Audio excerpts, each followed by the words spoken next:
भारतातील विलक्षण गावे. नंबर 1, आळंदी गाव. आळंदी या गावात आजही मांस मटण मिळत नाही. या गोष्टीला 70 वर्षे पूर्ण झाली आहेत.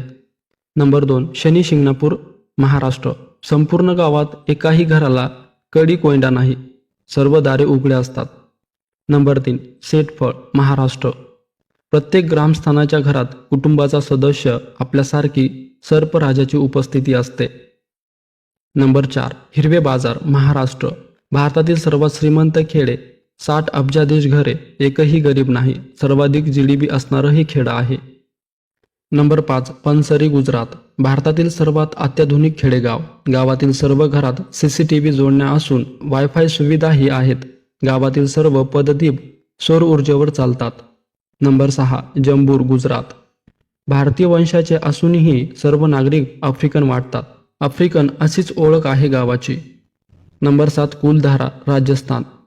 अनिवासी गाव. गावात कोणीही राहत नाही. घरे बेवारस सोडलेली आहेत. नंबर 8, कोंडिनी, केरळ. जुळ्यांचे गाव. जवळपास प्रत्येक घरात जुळ आहे. नंबर 9, मत्तूर, कर्नाटक. दैनंदिन व्यवहारासह सगळ्या कामकाजासाठी संस्कृत भाषेचा वापर करणारे 10,000 वस्तीचे हे गाव आहे. नंबर 10, बरवानकाला, बिहार. ब्रह्मचार्यांचे गाव. गेल्या 50 वर्षापासून गावात लग्न सोहळाच नाही. इथे सर्वच ब्रह्मचारी आहेत.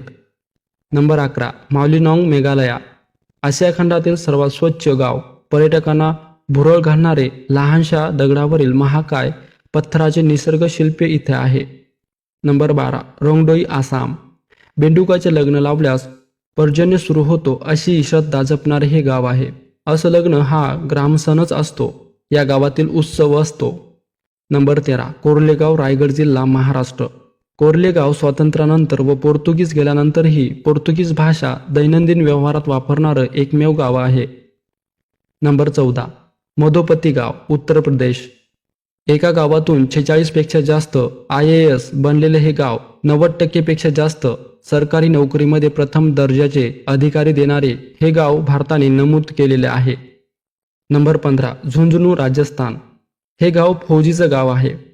एका घरातून 3-4 फौजी आहेत. 5-5 पिढ्यापासून प्रत्येक घरात फौजी बनलेले आहेत. खरी देशसेवा म्हणजे हे गाव आहे. आणि या गावातील प्रत्येक व्यक्ती 6,000 पेक्षा जास्त सेवानिवृत्ती आहेत.